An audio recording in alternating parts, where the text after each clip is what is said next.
Olá, boa noite a todos. São exatamente 8h35 e vamos dar início ao novo programa TV Anante, hoje com 3 convidados muito importantes. Estarão aqui para dirimir muitas dúvidas e trazer muitos esclarecimentos para todos nós. Então, eu gostaria de dar boa noite para o doutor Carlos Eduardo, que é auditor fiscal do trabalho, da Secretaria de Inspeção do Trabalho, do Ministério da Economia. Para o doutor José Luiz Barros, ele é gerente institucional de Segurança e Saúde no Trabalho da Firjan. E para o presidente do INSS, o doutor Leonardo Rolim. Gostaria de agradecer a todos pela disponibilidade da agenda. Sabemos o quanto é difícil para que os senhores encaixem um momento na agenda e estarem aqui hoje nos prestigiando. Então, eu gostaria de passar a palavra já para o doutor Carlos Eduardo. Boa noite a todos, é um prazer estar aqui com vocês mais uma vez. Agradeço a doutora Rodilane pelo convite que nos foi feito. E o nosso objetivo aqui é tentar ajudar os colegas, os auditores fiscais do trabalho, a lidar com esse momento difícil que todos nós estamos lidando. Muito bem, agora eu vou passar a palavra para o doutor José Luiz Barros para fazer as suas primeiras palavras, a sua primeira apresentação. Primeiramente, boa noite a todos que nos assistem, boa noite, Rose, e doutor Rolim, Cadu, Carlos Eduardo, companheiro de muitas batalhas e muitas lutas.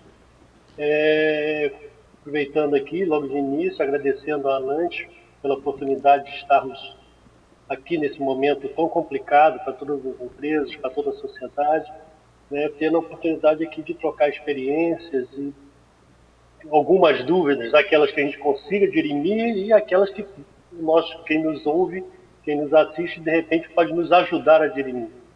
Então, uma boa reunião para todos nós.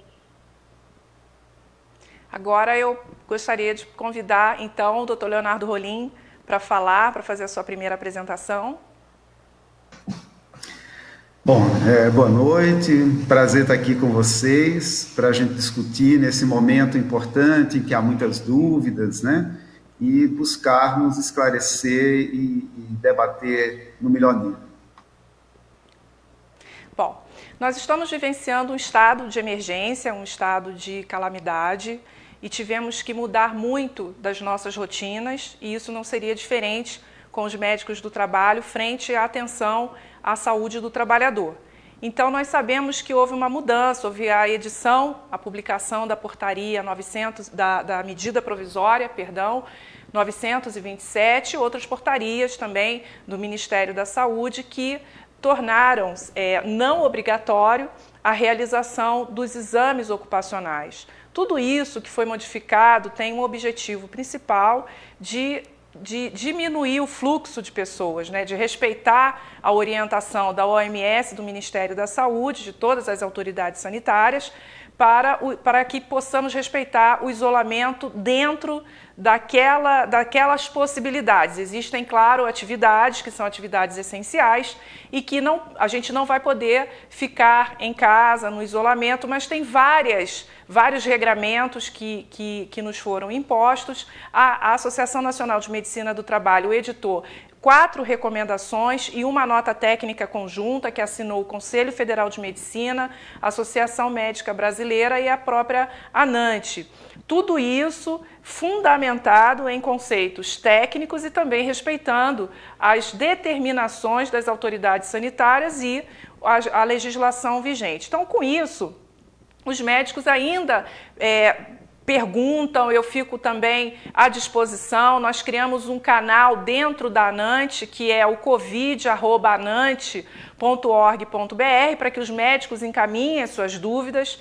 No meu celular eu tenho recebido questionamentos dos médicos e tenho procurado também dirimir as dúvidas possíveis e são várias delas e aí eu gostaria então de trazer aqui, como por exemplo a questão dos exames ocupacionais. Eu queria chamar o doutor Carlos Eduardo para falar um pouco sobre isso e depois também o doutor José Luiz. Obrigada, vamos lá.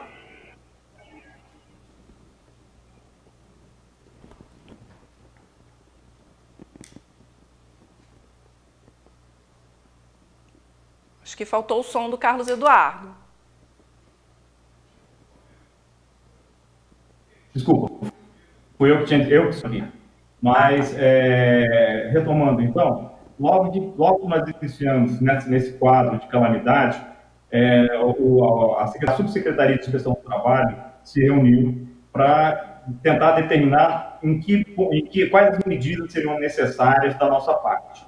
E começamos então a discutir algumas coisas sobre os exames. Nós sabemos, não precisamos discutir aqui, a importância dos exames complementares, dos exames ocupacionais, melhor dizendo, tanto clínicos como complementares, mas que neste momento, nessa situação que nós estamos vivendo de calamidade, isso poderia, de algum modo, complicar um pouco mais a situação. O que eu quero dizer com isso? Há o objetivo claro, né, de redução de movimentação de pessoas, de não fazer aglomerações. Então, com isso, o que nós pensamos?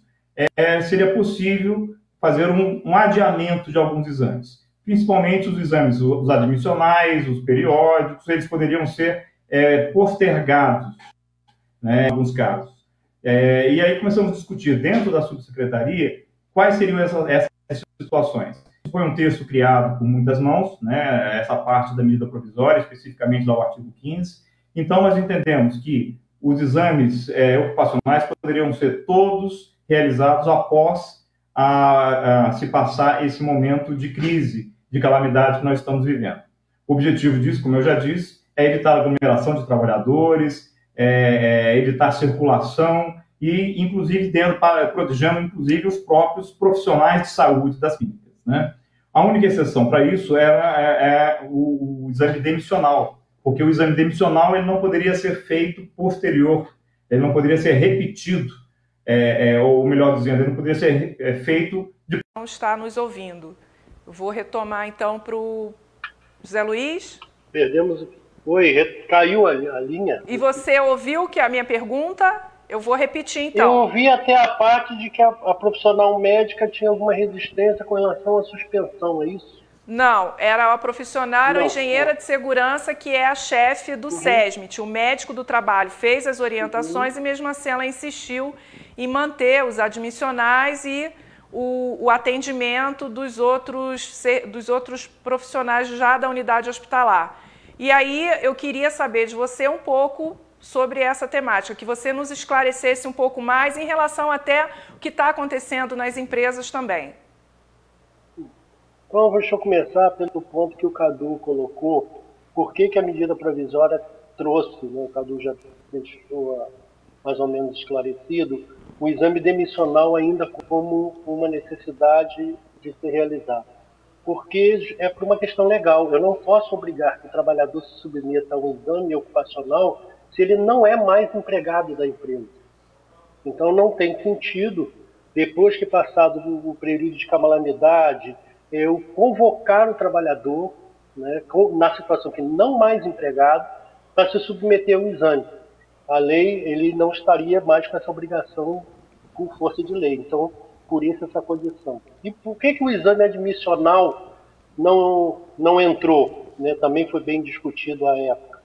Porque tem um outro item embaixo, nesse mesmo artigo, que diz que o médico coordenador do programa de saúde ocupacional da empresa é que vai avaliar, dependendo da situação, se há riscos específicos, se há necessidade, ele pode executar.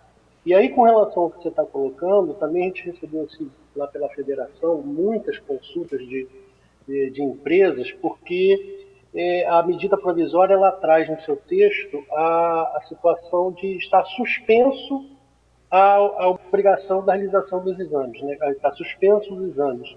E alguns falam assim, então, peraí, se está suspenso, eu posso continuar fazendo. Sim, em tese sim, o que não está proibido por lei, você pode executar. Só que você tem que olhar a conjuntura geral. Você tem que ir desde o decreto que institui o estado de calamidade, você tem que ler alguns decretos municipais, estaduais, todo o contorno, todo o contexto que está acontecendo, e que não resta dúvida de que hoje não se pode colocar as pessoas ou exigir que as pessoas se exponham, né, se não há necessidade, se não é uma atividade essencial. E como o próprio governo, na medida provisória, colocou que está suspenso, ela não é mais uma coisa necessária e essencial. Então, por isso, não faz menor sentido a empresa continuar fazendo isso. Em alguns estados, ela pode até recorrer no Código Penal, por infração penal, né? Porque tem lá a previsão que está descumprindo, vamos dizer assim, determinações do poder público para conter a contaminação no caso da pandemia. Então, existe realmente essa confusão. Já recebemos algumas questões sobre isso, mas não é só o que está escrito na medida provisória, é o contexto geral de todo o arcabouço que está sendo produzido de normativos, decretos, medidas provisórias, até leis, com a questão do coronavírus e os cuidados e as precauções que têm que ser adotados. Neste contexto, não faz menor sentido ela executar esses exames, salvo as situações que já colocamos aqui, no caso do medicinal, pela razão que a gente também já colocou, e no critério médico.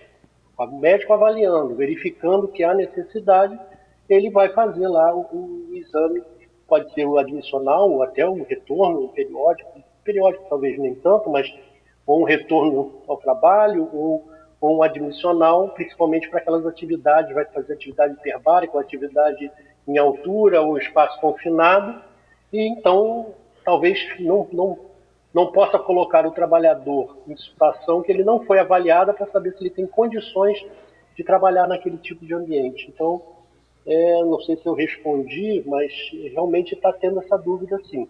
Mas no nosso orientação, pelo menos naquilo que a gente é consultado lá na federação, a gente tem orientado que não é para fazer, não é recomendado fazer isso. Inclusive o Ministério Público também tem feito essas observações e tem notificado algumas empresas pelo descumprimento desse protocolo, né? Obrigada, bastante esclarecedor. E eu gostaria agora de trazer algumas dúvidas para o presidente Leonardo Rolim. Doutor Leonardo, nós temos a situação também que veio com a medida provisória e a portaria do Ministério da Saúde, em que aquele trabalhador que tenha, ou aquela pessoa, né, aquele paciente, que tenha desenvolvido os sintomas ou que tenha atestado positivo, mesmo sendo assintomático, ele recebe um atestado médico de afastamento por 14 dias e ele também preenche uma declaração e assina, indicando ali o nome das pessoas que são contactantes e que vivem no mesmo endereço que ele. Qual que é a dúvida dos médicos do trabalho? Ao receber esse atestado, que afastam todos aquelas pessoas, e muitas dessas pessoas que são contactantes do mesmo endereço são trabalhadores e também tem que homologar o atestado junto à empresa, enfim, onde eles trabalham. Como fazer com esses trabalhadores? É previsto o encaminhamento para o INSS? Tem alguma regulamentação que vai sair sobre isso? O que o senhor pode nos esclarecer acerca dessa temática?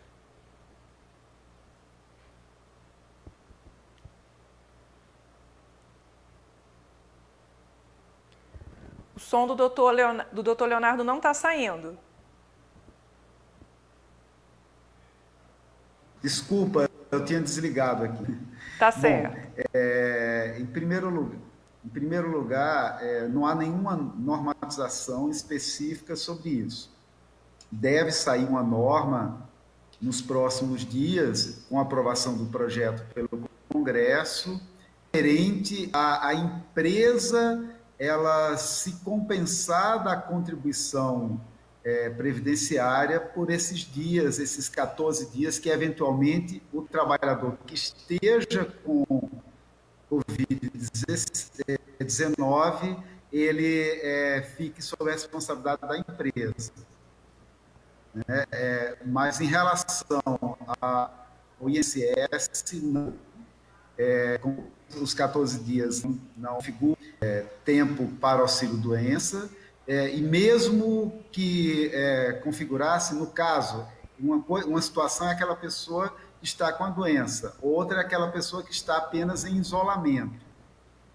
Quem está em isolamento, seja por público de risco, seja por risco de contaminação, essa pessoa ela não está incapacitada para o trabalho, então não configura a previsão legal de pagamento de auxílio-doença.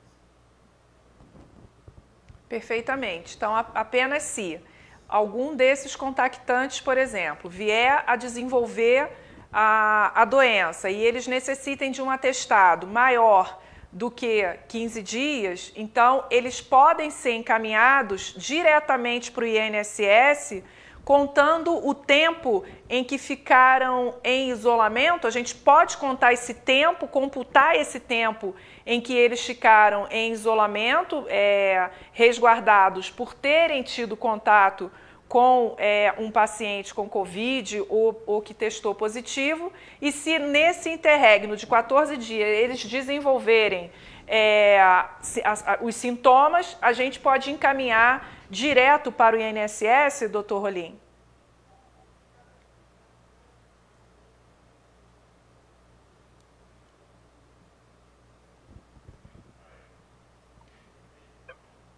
Bom, eu acho que deve ter caído o sinal do doutor Leonardo, e aí, quando ele voltar, a gente continua. Mas o que tem sido uma discussão? Como ele já voltou?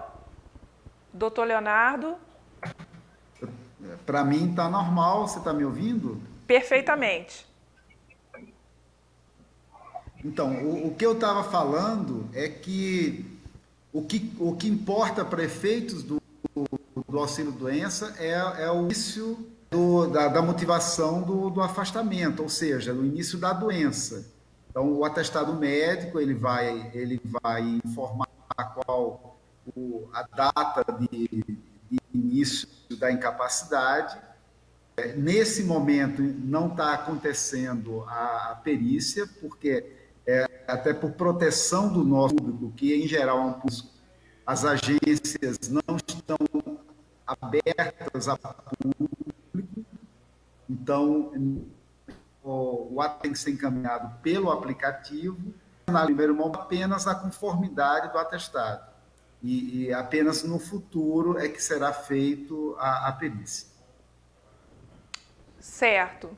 Então, então, para ficar mais claro para quem está nos assistindo, mesmo aqueles que são contactantes e que estão já há 14 dias, se depois eles começam a desenvolver a sintomatologia, vai contar 15 dias a partir dessa data do atestado que foi fornecido pelo médico, a partir dessa data, certo?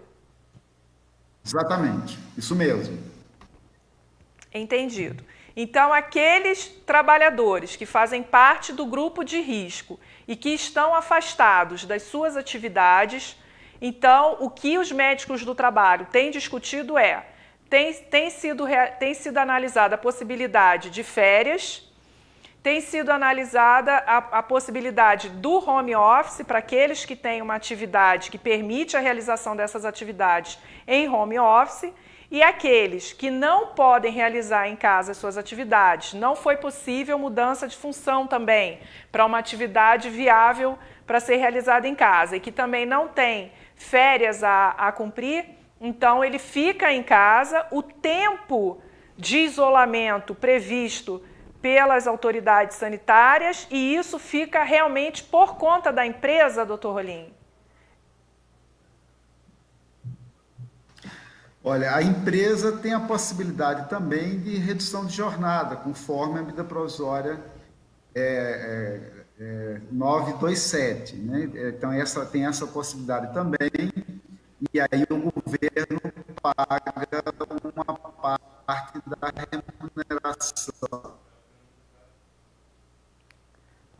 O sinal ficou ruim dele, então, pelo que a gente estava ouvindo ele falar, que a empresa pode reduzir as jornadas, como está previsto na medida provisória 927, e aí o governo ajuda nesse pagamento e também ele fica esse tempo todo afastado do trabalho. Então, são essas as opções, mas também, da mesma forma, não serão encaminhados para o INSS.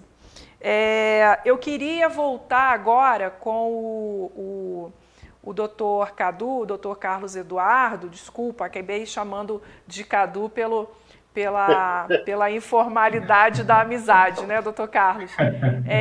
Então, Cadu, eu queria falar um pouco com você, que é médico também, sobre a questão da telemedicina, porque tanto o governo quanto o CFM se posicionaram favorável à aplicação da telemedicina nesse momento em que a gente está aí enfrentando a crise do Covid. O que a gente precisa lembrar? O trabalhador que está em isolamento, respeitando as determinações das autoridades sanitárias, ou aqueles que foram afastados por motivo de doença e que estão retornando ao trabalho, convocá-los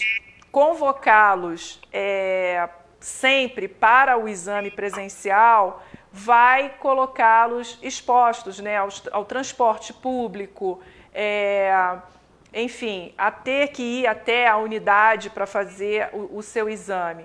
Nós podemos utilizar da telemedicina e da teleorientação, assim como nós colocamos também na recomendação da ANANT, cumprindo aí o disposto na resolução do Conselho Federal de Medicina 1643 de 2002, que prevê a questão da realização do diagnóstico, da indicação de tratamento, da assistência ao paciente numa situação de emergência, que é o que a gente está vivenciando. Gostaria de ouvir um pouco você sobre isso, doutor Carlos Eduardo.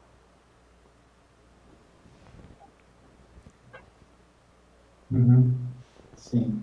Bom, na verdade, a gente entende que a telemedicina é um instrumento muito bom para ser utilizado, principalmente numa situação como essa. Eu tive contato com alguns colegas médicos do trabalho e muitos já estão utilizando essa ferramenta.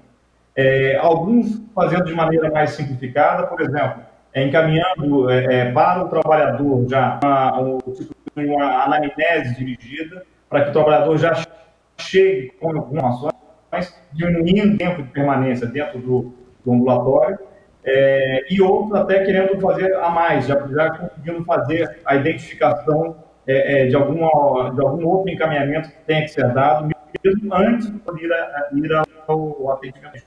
Então, eu entendo que a telemedicina sim, e hoje nós temos aí um instrumental legal para utilizá-la, né? Ela deve ser utilizada, assim, neste momento, para que a gente reduza a quantidade de trabalhadores se movimentando, inclusive a própria aglomeração.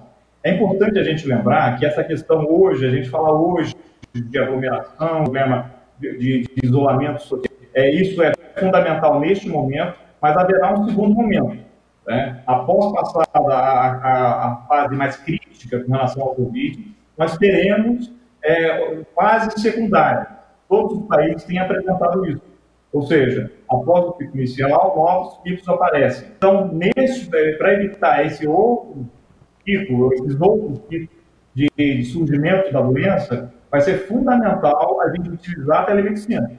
Eu acho que é um instrumental que a gente deve estimular que as empresas realmente, colegas médicos e empresas de medicina, realmente utilizem esse instrumento. Como é um instrumento novo, ainda traz algumas dificuldades, algumas dúvidas para a gente, né? Mas eu acho que é o momento da gente utilizar isso sim. A gente deve estar estimulando isso.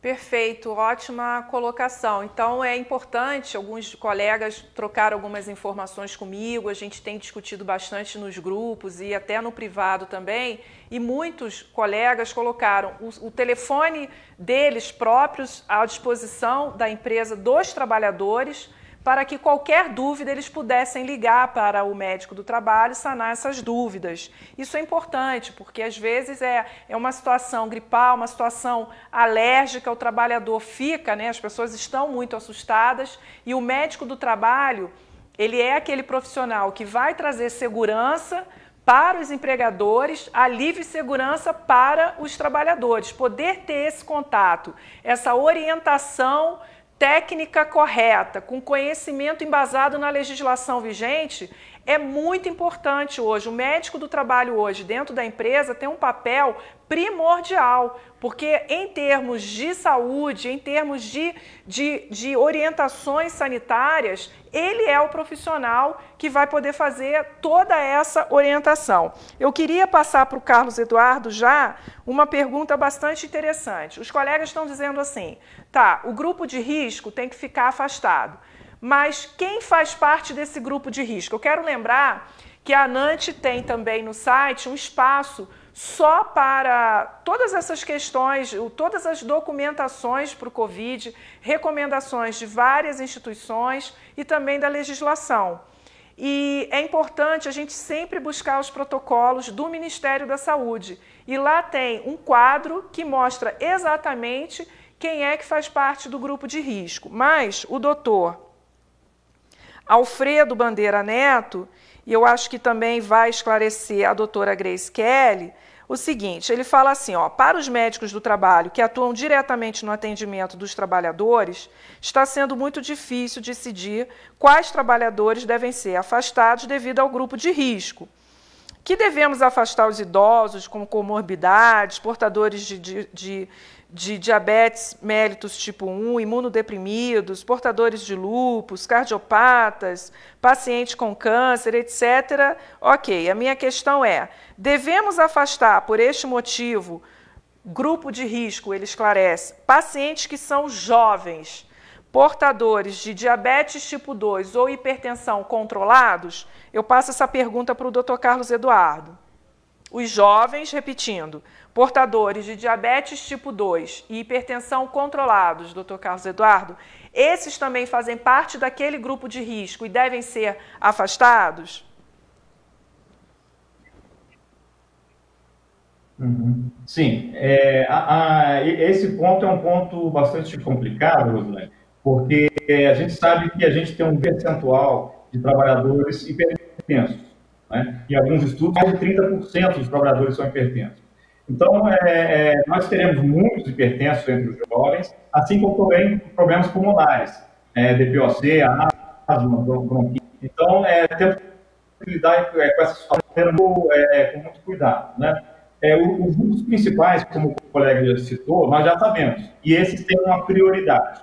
Havendo a possibilidade de você fazer o afastamento, seja o afastamento realmente do trabalho, ou através de férias, ou home office, ou afastá-lo da atividade contato com o público. A verdade de pegar um jovem hipertenso, ou um jovem asmático, e retirá-lo é o ideal. A gente não pode dizer que dá para fazer sempre isso, né? Por essas questões que eu estava falando antes. Nós temos um grande número de trabalhadores hipertensos, por exemplo. Não dá para imaginar que os hipertensos serão afastados.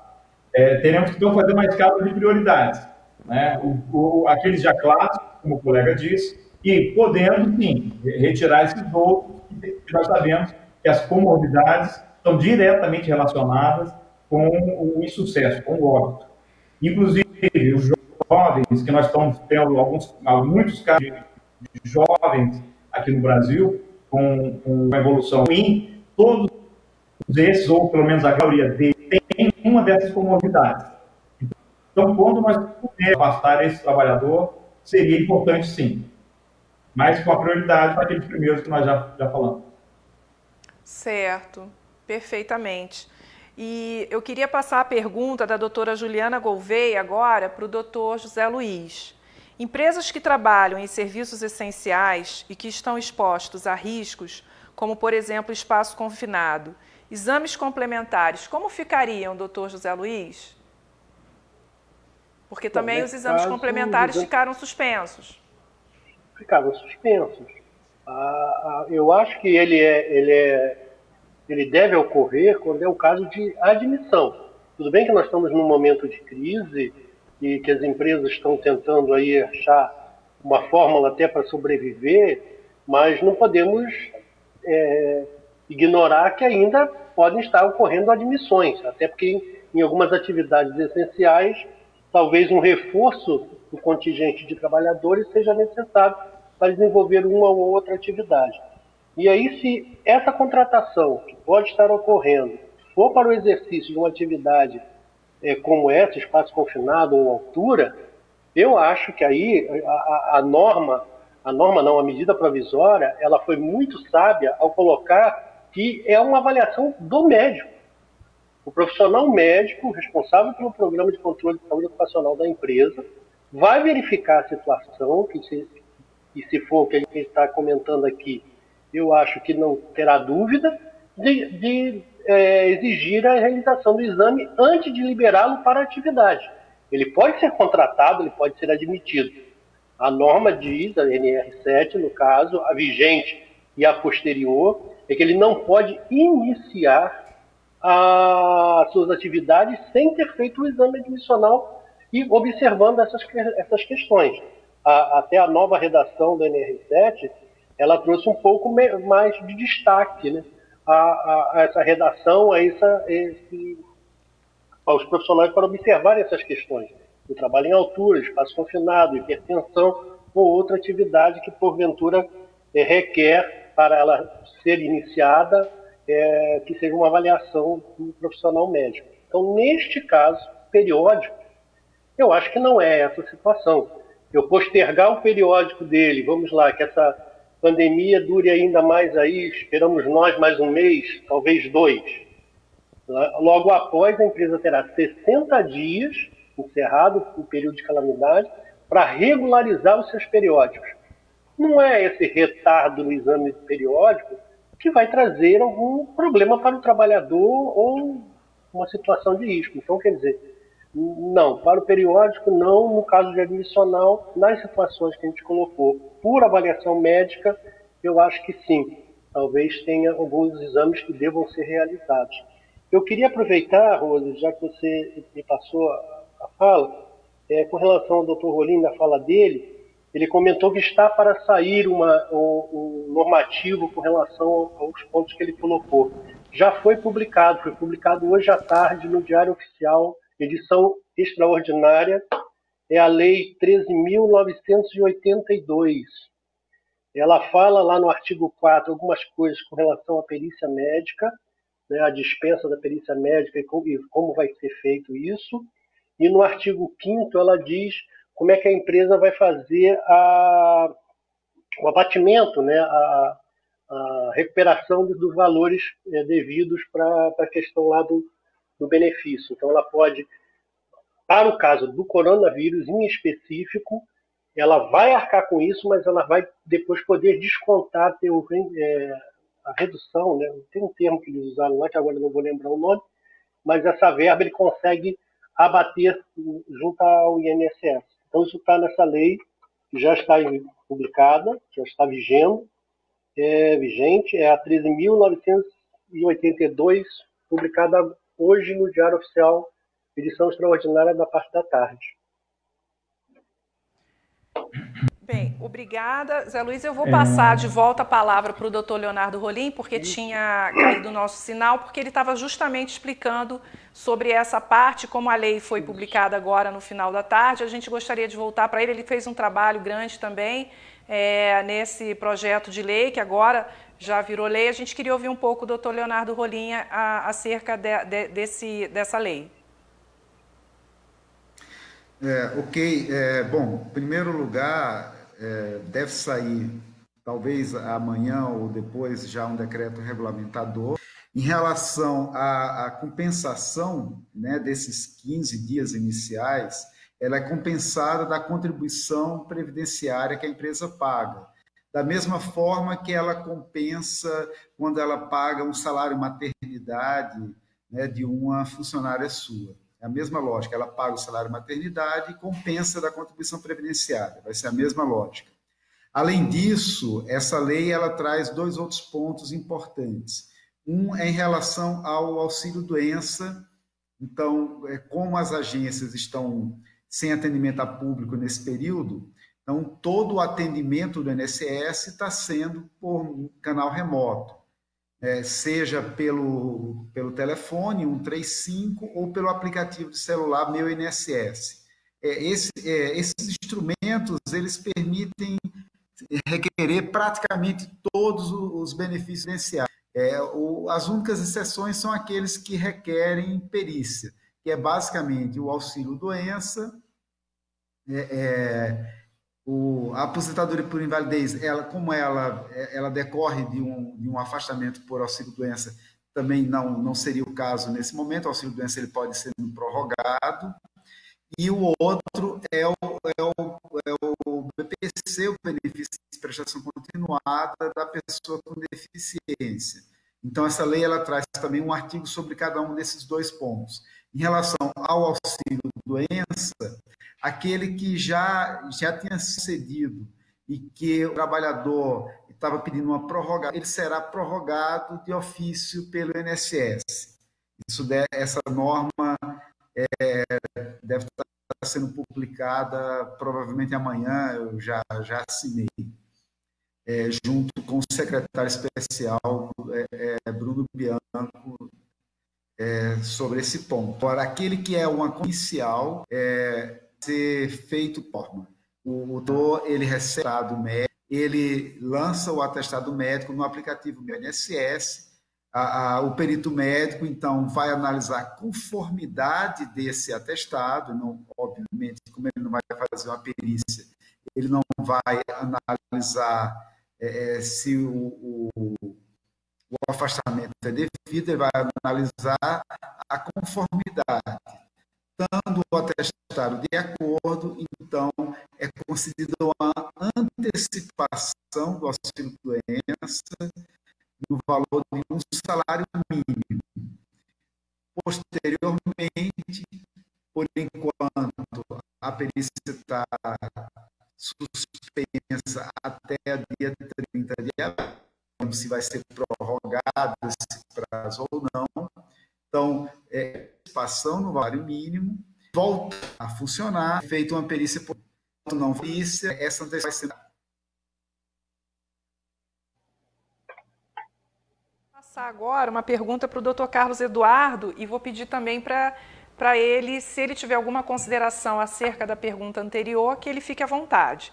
O Dr. Leonardo Costenaro Sato, ele diz assim: os exames devem ser feitos em 60 dias após o fim da calamidade. Porém, os fiscais, em 180 dias, irão só orientar as empresas. Isso faz com que as empresas de medicina do trabalho, as clínicas, correm o risco de 6 meses ficar sem fazer os exames. Qual a orientação para as empresas em geral sobre fazer ou não os exames e também para essas clínicas para que não quebrem? Doutor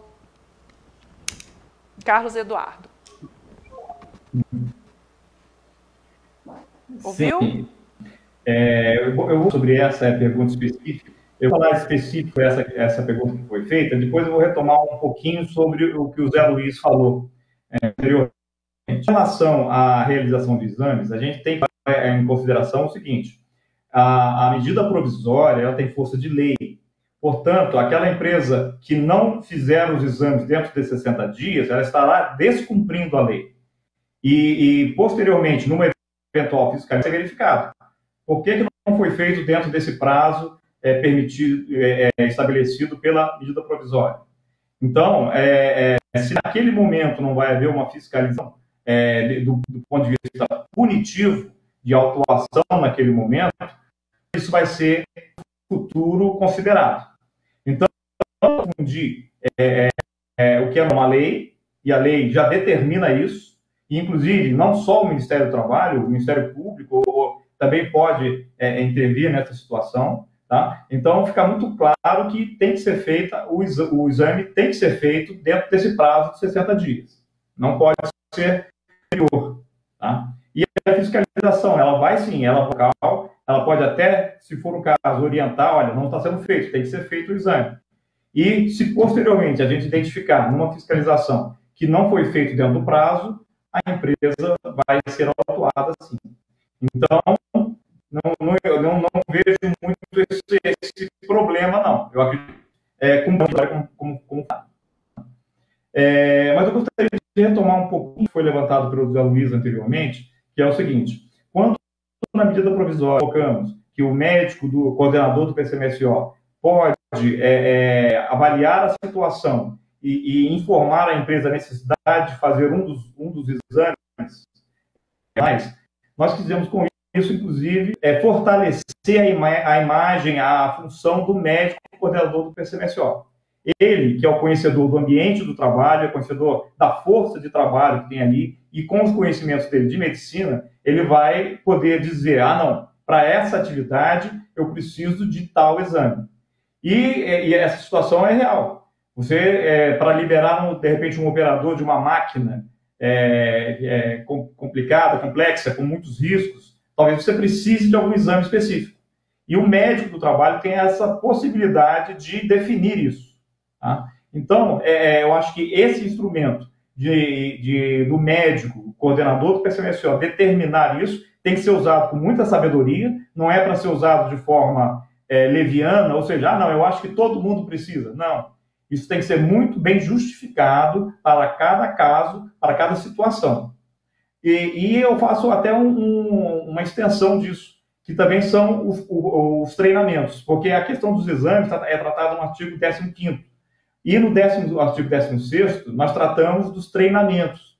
E ali nós dizemos que os treinamentos periódicos e eventuais podem ser postergados. A mesma situação do treinamento de um exame admissional. Nesse caso, se é uma máquina que precisa de um treinamento para que seu uso seja seguro, esse treinamento vai ter que ocorrer. Esse treinamento ele não pode ser dispensado. Você não pode começar a trabalhar numa máquina, uma ponte rolante, por exemplo, né, se há necessidade de algum treinamento específico para o uso daquele equipamento. É a mesma situação dos exames, sendo que nos exames admissionais é muito a cargo do próprio médico. Ele definir quais são os exames que são necessários. Lembrando também que existem algumas recomendações. Por exemplo, a Sociedade Brasileira de Pneumologia e Fisiologia recomenda que não sejam feitos exames de espirometria nesse momento. Tem toda a lógica, é um exame que gera aerossóis com muita intensidade, então não devem ser realizados. Então o médico, na hora de decidir por um exame, ele tem que levar isso também em consideração. Perfeita colocação. Nós temos aqui a fala do Dr. Gustavo Nicolai, foi muito legal aqui, Dr. Gustavo. Ele coloca reforçando a telemedicina, muito coerente. E o Dr. André Montenegro, ele fala assim, qual é a posição da ANANT sobre telemedicina no exame ocupacional? É realmente necessário? Bom, vamos lá. Eu vou fazer uma menção de novo à resolução 1643, que é do Conselho Federal de Medicina, que foi publicada em 2002. Então, o artigo 3º, ele prevê, em situações de emergência como as que nós estamos vivendo, como esta que nós estamos vivendo agora, é permitido você fazer o diagnóstico, terapêutico, acompanhamento e todo o encaminhamento à assistência à saúde do paciente. Bom, nós podemos utilizar, nós temos um normativo do Ministério da Saúde normatizando a telemedicina. Então, nós podemos utilizar, e recentemente saiu também uma lei, e agora realmente com tantos dispositivos sendo publicados, eu não vou lembrar o número, mas que foi aprovada no Congresso Nacional e trata exatamente da telemedicina. Nós precisamos aplicar a telemedicina. Bom, é importante a gente frisar sempre que nós, em tempos normais, fora desse período de emergência, em que se faz necessário o isolamento, em que se faz necessária a proteção das pessoas à exposição ao vírus, ao novo coronavírus, então, nesse momento, nós somos favoráveis, mas em tempos normais, para a medicina do trabalho, não é possível realizar exame ocupacional utilizando as novas tecnologias, porque nós precisamos efetivamente examinar o paciente, o trabalhador. Então, é um momento de excepcionalidade, é um momento de nós termos exceção às regras normais que nós podemos dizer assim, que nós aplicamos nas normas, né, nos tempos normais aí de temperatura e pressão, normalmente é assim que a gente fala. Então, a gente segue uma regra, mas agora, esse momento de emergência, de exceção, eu acho que a gente precisa utilizar e lançar mão da telemedicina para fazer a teleorientação, a teleconsulta. Existem atividades que não impõem um risco alto ao trabalhador, então o médico do trabalho vai saber, a partir do perfil epidemiológico que ele tem daqueles trabalhadores, porque ele tem esse conhecimento, se aqueles trabalhadores daquela atividade, aquele trabalhador, ele pode ser avaliado por uma teleconsulta ou não. Então, o médico do trabalho tem que ter aí esse estudo epidemiológico desses trabalhadores para ele ter a convicção, a certeza que não estará colocando em risco o trabalhador fazendo essa avaliação à distância. São várias atividades que permitem isso e tem as outras, conforme já foi falado pelo Dr. Carlos Eduardo e pelo Dr. José Luiz, que realmente o médico vai ter que sopesar e trazer. Isso está também na recomendação da ANANT, porque lá a gente fala sobre os exames admissionais, principalmente das atividades essenciais e para aquelas que impõem risco alto. A atividade impõe um risco alto ao trabalhador, então realmente se faz necessário o exame presencial e aprimorado, em que o médico do trabalho ele vai fazer um agendamento, ele vai fazer uma organização de atendimento de forma a evitar a aglomeração ali na unidade de saúde onde ele vai atender esse trabalhador.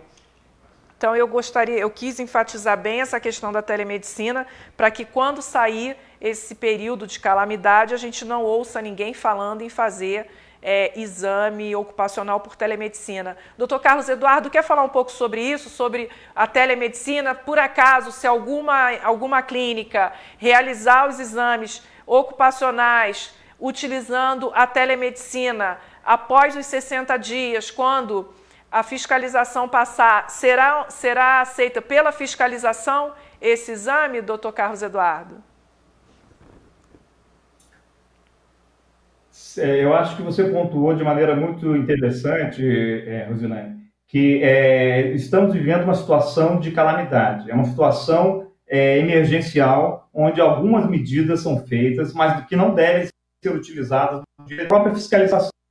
Nós temos uma série de restrições no momento com relação à fiscalização, focando naquelas que são realmente imprescindíveis, né? E a mesma coisa deve acontecer com a telemedicina. A gente não deve substituir, aí vem o nosso lado de médico, né? A gente deve substituir a anamnese, o contato, o exame clínico por uma consulta à distância, em situações que não sejam extremamente necessárias como esse momento atual. Então, eu não tenho dúvida que após essa crise, após essa maior gravidade, e aí eu lembro que viveremos ainda depois desses, talvez, 2 meses de maior problema, alguns meses ainda com algumas dificuldades, né? E aí teremos que tomar cuidado com relação a isso, mas a expectativa é que a gente retorne à normalidade, inclusive com a realização dos exames.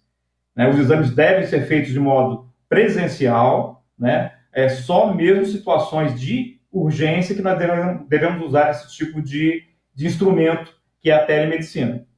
Essa é a minha posição com relação à realização desses exames. Tá? E eu gostaria de aproveitar, Rosilane, também destacar uma coisa que eu acho que é fundamental.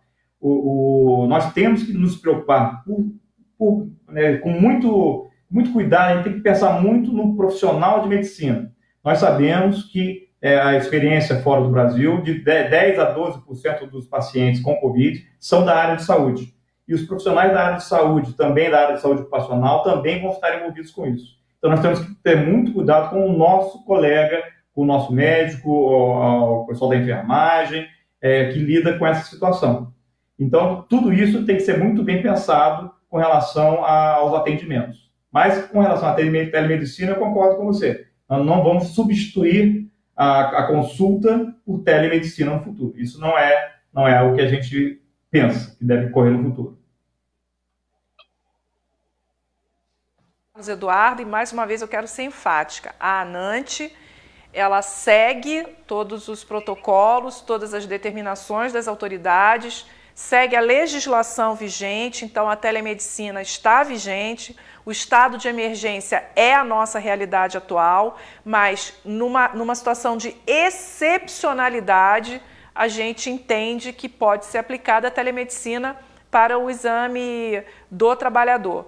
Em tempos normais, nós somos contrários a esse tipo de atendimento com utilização de tecnologia para atender o exame. Não tem como a gente substituir o exame físico do trabalhador, que tem que ser muito bem realizado, aplicada a semiologia. Não podemos substituir isso por um atendimento por vídeo. Eu quero passar a palavra para o Dr. Zé Luiz para ele falar um pouco sobre a questão das máscaras. Temos muitas perguntas aqui, Dr. José Luiz. Quais são as máscaras que devem ser usadas? Se pode ser reutilizada? Quanto tempo pode ser reutilizada a N95 ou a PFF2? Se pode ser realmente utilizada a máscara de tecido e se realmente tem que passar a máscara de tecido ou máscara cirúrgica para todo mundo utilizar no local de trabalho, enfim. Queria que você desse uma resumida nisso tudo aí, que são várias perguntas sobre máscaras aqui agora. Realmente isso tem gerado vamos dizer assim, algumas horas de respostas a consultas sobre isso. Porque, na realidade, o que está acontecendo? É normal, o governo publicou várias recomendações, e a Anvisa também, dentro da estrutura do Ministério da Saúde, recomendando a utilização de máscaras, e aí surgiu lá a N95, né, como coisa. Então gerou uma histeria, todo mundo procurando, inclusive um desabastecimento no mercado enorme com relação a esses itens, né, protetores respiratórios. E aí a gente tem que tomar cuidado, porque, como você falou, será que eu preciso ter para todos? Todos vão usar o mesmo? O que eu uso? Qual é o mais recomendado? E aí, depois, de decorrente dessa aí, qual é o tempo de uso, se eu posso higienizar, se eu posso esterilizar, se eu posso, ou tenho que descartar, coisa desse tipo. Na realidade, você tem hoje, assim, classicamente, você pode pegar tanto dentro das orientações da Fiocruz ou da própria Anvisa. A Anvisa tem um manual até muito interessante sobre questão de proteção respiratória para a área de saúde, que eu agora esqueci o número da resolução que traz esse manual, mas ele é muito interessante, e ele traz ali, classicamente, 3 tipos de máscara. Ele traz a máscara de procedimento, máscara cirúrgica, aquela de pano, normal. Ela traz as máscaras semifaciais filtrantes, que também são conhecidas como as PFF, que pode ser PFF2 ou PFF3, tá? E que nos Estados Unidos, aí não vou fazer propaganda, um determinado fabricante coloca ela e denomina ela como M95. No Brasil, ela nem sequer é produzida por esse fabricante como M95. Né? Ela é produzida aqui como PFF2, né? E vida que segue. Mas criou-se aí um rótulo da M95. Inclusive, a M95, ela está, aí o Cadu depois até pode complementar, dentro da NR6 como um equipamento de proteção com certificado de aprovação, quer dizer, com registro.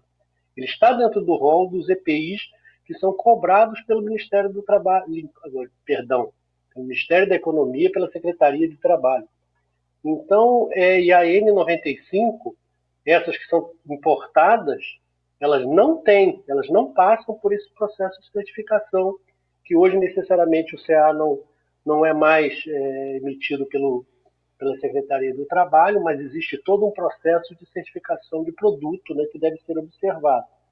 Tá? Então, ele tem que ter lá, o produtor tem que seguir normas técnicas e ainda tem que submeter a um laboratório que vai fazer lá a análise de qualidade, né, de terceira parte, sobre o produto, certificando a qualidade do produto. E aí você tem, então, a máscara de procedimento, máscara cirúrgica, essa máscara, e tem essa PFF3. Qual é a característica dela? O que diferencia uma da outra? É que uma é para proteger mais gotículas, quando a contaminação se dá por gotículas. E as PFF, normalmente mais por aerosol. Tá? Então, dependendo do tipo de atividade, você vai saber se você pode usar um procedimento ou uma luva, uma máscara, uma PFF, né, em função dessa característica. E aí tem também uma outra coisa que gera dúvida. Muitas máscaras que estão no mercado, essas semifaciais, filtrantes, algumas têm válvula e outras não. Válvula para ajudar na inalação. Se você precisa trabalhar com corpo estéril, né, dentro da área de saúde, você não pode ter essa máscara com válvula, porque senão a pessoa contamina o ambiente. Tá? E se ele está contaminado, ele também vai contaminar com o Covid, vai passar para lá o coronavírus para o ambiente. Então, tem que se tomar cuidado com relação a isso. Normalmente, o melhor é não usar válvula. Mas qual o problema de não ter a válvula? Não ter a válvula traz uma carga dinâmica maior no ato de respirar. Então fica mais desconfortável, fica mais cansativo para o profissional respirar. E por isso, inclusive, na NR7, agora que vai vigir a partir do ano que vem, está explícito lá no anexo que, para o caso de quando você tem proteção respiratória, é obrigatório fazer o exame de espirometria, que é para verificar se o trabalhador, né, tem essa condição de suportar esse aumento de carga. E aí, quer dizer, você tem a máscara que tem que vedar ao rosto o máximo possível. E aí o que eu vejo também em muitas áreas de saúde, como nós temos o SESI tem essa atividade, né, área de saúde, profissionais com barba por fazer, não uma pequena barba, mas uma barba bem considerada. Não pode. Você não pode usar máscara semifacial, uma PFF, seja ela a N95, ou a N100, ou a PFF3, se você está com barba, porque não vai vedar. Então, todo o princípio que é de você não contaminar ou exalando em cima para o ambiente, ou recebendo do ambiente e inalando, está comprometido porque está vazando pela máscara. Tá? Por causa da barba. A barba não vai dar. Então, uma recomendação que a gente tem feito, e tem adotado, inclusive, para os nossos profissionais de saúde, se usa barba, desculpa, em tempo de calamidade, em tempo de contaminação e pandemia, vai ter que fazer a barba para poder usar a máscara, porque senão ele não está se protegendo, ele está se enganando. Então, essa é a primeira observação. E agora, quem usa, quem não usa? Eu preciso botar em todas as empresas máscara? Não sei, essa avaliação tem que ter caso a caso. Dependendo do ambiente, se eu não consigo ter ambientes controlados, talvez eu tenha que recomendar que eles usem máscara, principalmente na hora de se deslocar do trabalho para casa ou de casa para o trabalho, principalmente nas atividades essenciais que ainda estão ativas. Então, talvez tenha que ter essa recomendação. Aí precisa ser uma máscara semifacial filtrante? Não precisa. Pode ser uma máscara de procedimento. O objetivo é só evitar as gotículas. Só que essas máscaras de procedimento, elas ficam úmidas e devem ser descartadas. Então, compre de preferência as descartadas. Aí o que aconteceu no mercado? Não está tendo máscara suficiente. Então, estão usando de forma alternativa máscaras de pano. Claro que tem uma característica que ela tem que ser observada para confeccionar de pano, não é simplesmente fazer uma máscara de qualquer pano e colocar, mas tem lá como ela tem que ser feita. E aí alguns falam assim, mas essa máscara eu posso higienizar? Olha, não vi em literatura nada concreto com relação a que não possa higienizar. Tá? Se ele usou, ela lubrificou, você leva para um processo de higienização e esterilização, então, até porque aí os médicos podem falar melhor do que eu, o coronavírus ele é muito frágil, né? Então A água e sabão, um processo de lavagem já vai, e de aquecimento já vai matá-lo e esterilizar bem o material. Então, a princípio, sim. A semifacial, o ideal, ela pode ser usada até um dia. Pode ser usada o dia inteiro. A máscara de procedimento, a princípio, troca respiratória e tal, em média 2 a 4 horas, você deve fazer a troca dessa máscara, ela acaba umidificando o tecido. Seja essa feita de pano, estão usando agora em caráter emergencial, ou as máscaras mesmo com tecido não tecido, né? Tem outros tipos de material, elas umidificam, você tem que descartar. Normalmente essas tecido não tecido você descarta, porque a higienização dela é um processo um pouco mais complexo. As outras máscaras, a M95, como se intitulou aí, existe até algumas universidades americanas que estão discutindo procedimentos para fazer a higienização utilizando ultravioleta, mas é um processo tão complicado, quer dizer, e não está consolidado, que é melhor não faça a higienização desses produtos, porque o resultado ainda não está concretizado, são linhas de pesquisa, né, de pessoas que acham que podem, estão desenvolvendo formas para isso, e há aqueles que criticam, como isso não está ainda consolidado, é melhor, pelo sim, pelo não fazer esse processo. Então, máscara, que eu, assim, uma forma muito rápida, até porque o tempo não ajuda, é isso. Não acho que isso precisa para todos, isso tem que ser avaliado, e aqueles que precisam também tem que ser avaliado. Qual o tipo de máscara? Eu posso usar tranquilamente uma máscara de procedimento, ou em algumas situações eu vou usar uma máscara semifacial, né? Filtrante, uma PFF ou N95, ou dependendo da situação, dependendo de profissionais de saúde que façam desenvolvimento de pesquisa ou lidando com pessoas que também estão em grau elevado de contaminação, talvez você tenha que usar até uma PFF3, né? Que ela tem 99% de eficácia de filtragem, né? A PFF2 só tem 94% de eficiência na filtragem, quer dizer, ela deixa passar 6%. A N100 ou a PFF3, ela protege 99%. Mas ela é mais cara, ela tem uma carga dinâmica maior para respiração, então ela tem os seus pontos positivos, mas ela traz um conjunto de pontos negativos que aí você não pode simplesmente, então vamos pegar que mais protege e disseminar para todo mundo. Não é essa a melhor saída, ainda mais em momento de crise. Tá? Verificar com calma e ver qual é a melhor máscara. Mas, a princípio, nem todos precisam usar.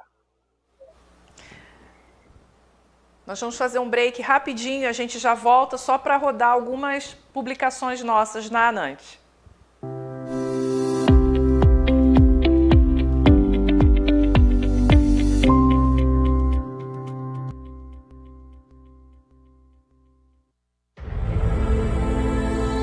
Novo coronavírus. Perguntas e respostas. Envie suas dúvidas sobre a pandemia Covid-19 e as perguntas devem ser mandadas exclusivamente pelo e-mail covid19@anant.org.br e serão respondidas pela nossa diretoria. Onde encontrar recomendações de atuação durante a pandemia de Covid-19? Em 3 passos simples. 1. Acesse o endereço anant.org.br. 2.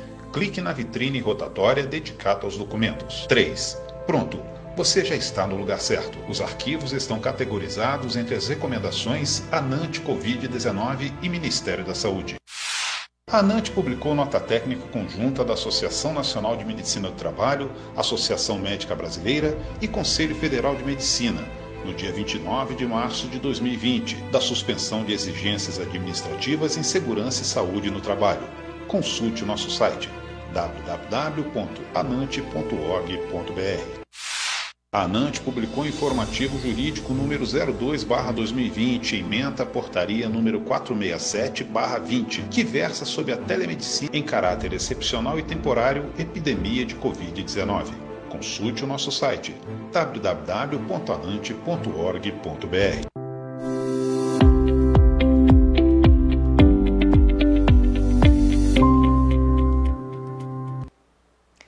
Muito bem. E voltando ao tema da máscara, é importante a gente salientar a questão da higienização. O médico do trabalho tem uma importante função nesse treinamento, nessa orientação dentro das empresas.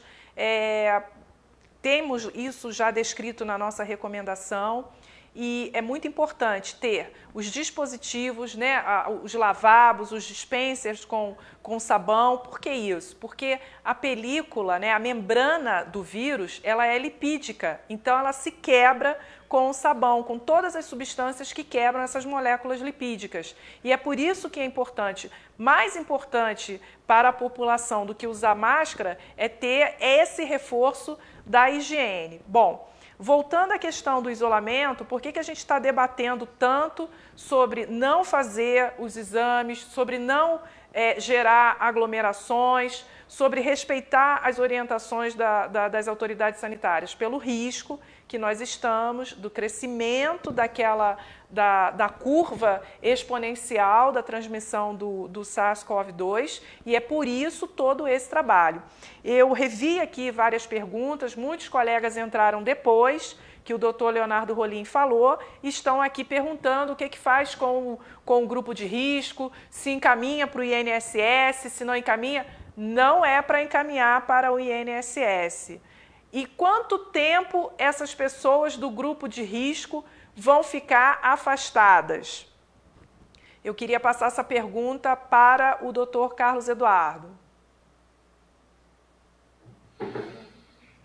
Sim, é um questionamento interessante, porque, veja bem, e aí temos que ver o que os dados científicos nos mostram, né? Pessoas que não têm um quadro clínico de Covid-19, ele pode ficar durante um bom tempo ainda contaminando o ambiente. Então, vendo por este lado, com relação ao tempo de afastamento, né, se a gente colocar que a pessoa pode, durante 24 dias, né, após a sua ação, ainda estar contaminando a situação, a gente teria que pensar que esse teria que ser o tempo de afastamento. Sendo que, quando a gente está falando do afastamento, a gente está querendo proteger aquele trabalhador, né? Então, enquanto perdurar essa situação de pandemia, enquanto a gente perdurar a situação de que ele possa ser contaminado, ele teria que estar afastado.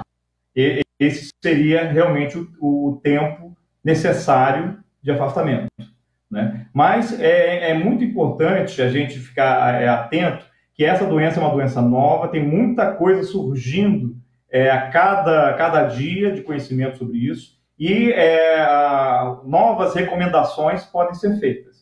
Inicialmente, o que foi feito? 14 dias de afastamento. E, certamente, nesse prazo, a gente vai ter que identificar se há um prazo maior de afastamento.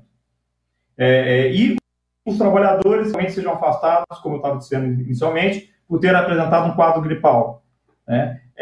Talvez eles tenham que ficar afastados mais tempo. É o que tem mostrado, os dados científicos têm mostrado, que eles contaminam por mais tempo o ambiente.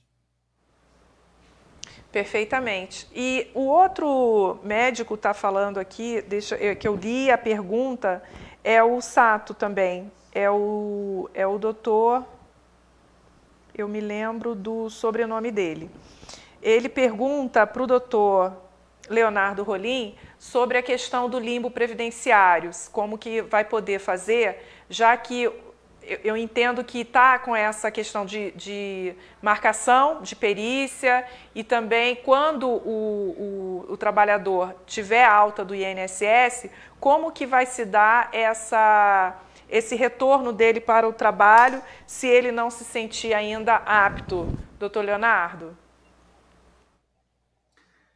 Então, se ele pedir uma prorrogação nesse período em que não está havendo perícia, a ação vai ser concedida normalmente. E voltando ao atendimento presencial da perícia médica, aí sim ele vai ser chamado para fazer uma perícia. Certo. A outra pergunta é do Iadian Alberto Peron Reis. Seria possível que a ANANT faça um documento esclarecendo todas as dúvidas levantadas pelos colegas? Necessitamos um material que possa servir de guia para atravessar esta etapa. No site da ANANT tem todas as documentações, as recomendações que publicamos, a nota técnica e fora um farto material de publicações que nós colocamos no site, de outras entidades também. Então, eu queria ressaltar isso. Nós vamos sair segunda ou terça-feira, na próxima semana já, com o guia prático para o médico do trabalho. E, então, eu acho que isso vai ajudar bastante os médicos.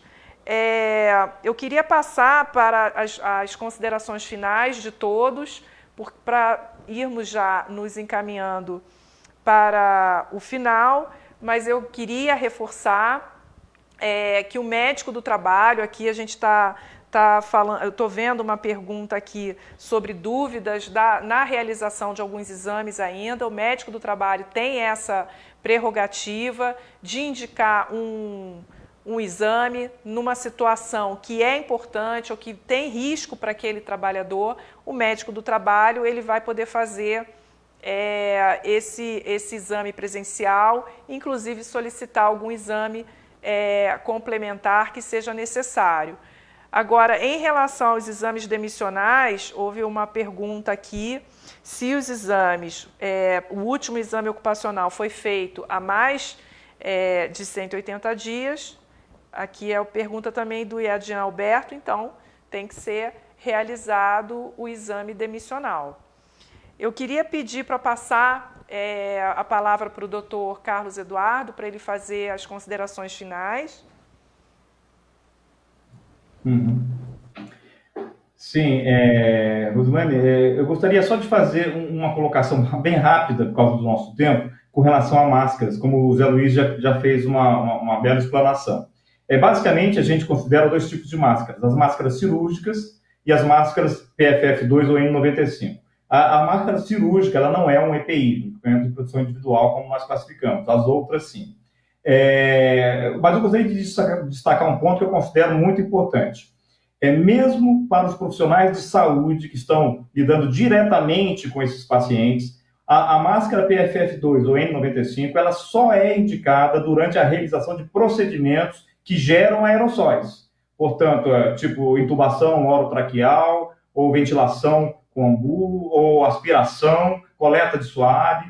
Então, só nesses momentos é que deve ser utilizada a máscara N95 ou PFF2.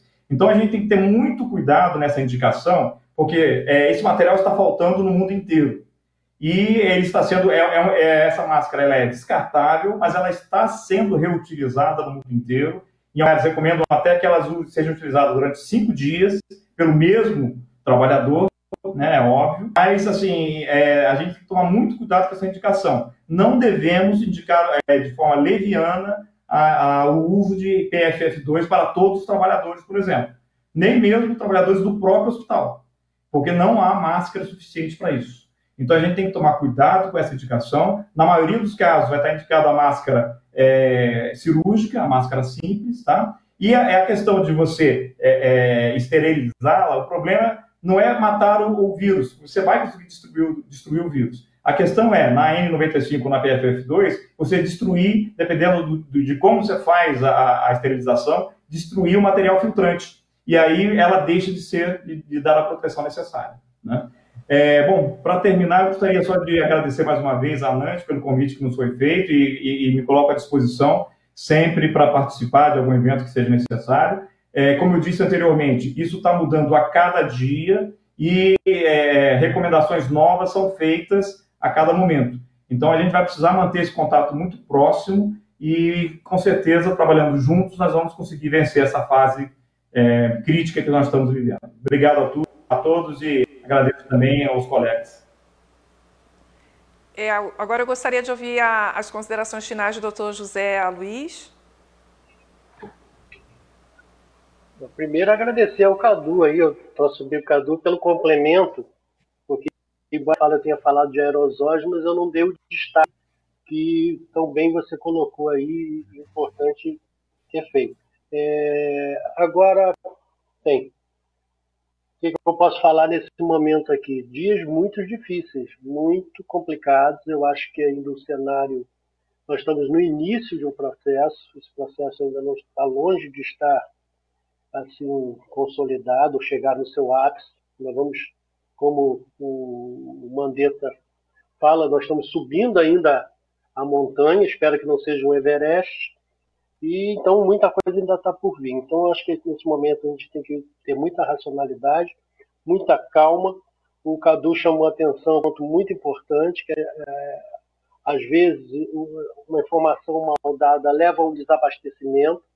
Os setores de saúde realmente estão sofrendo muito com essa questão de abastecimento, então a gente até lá pela Fijan tem feito algumas ações para ajudar na fabricação de álcool gel e até algumas máscaras para ajudar nesse processo, e junto à Fiocruz também vendo alguma forma de colaborar no diagnóstico, nos kits para diagnósticos desse coronavírus, né? Então, quer dizer, vamos com calma, vamos com cautela. Com relação à parte médica, vamos ter no programa de controle médico inteligência e calma para não pedir quando não, efetivamente não é necessário. O Carlos Eduardo também colocou isso, né? Sendo necessário, vamos fazer, mas não vamos banalizar isso. E vamos ter aí cautela, né? Calma, cautela, e vamos passar com certeza por essa fase aí e aprender muita coisa com isso tudo. Não só de como agir nesses momentos, mas até como nos interagir nesse momento, né? Eu nunca fiz tanta videoconferência, confesso que as minhas queixas sobre essa ferramenta já estão assim superadas, né? Cada vez fica melhor e mais fácil. Então, antes de ouvir o nosso presidente do INSS e também outras mensagens que eu quero passar, eu quero chamar a uma publicidade sobre uma informação de anuidade para os nossos associados.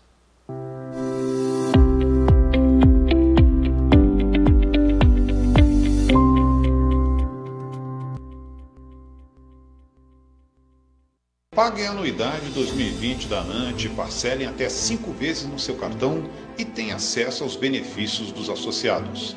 Saiba mais no site www.anant.org.br. A ANANT oferece parcelamento em até 12 vezes pelo cartão para o pagamento de anuidade em aberto. Aproveite essa oportunidade e tenha acesso aos benefícios dos associados. Saiba mais no site www.anant.org.br.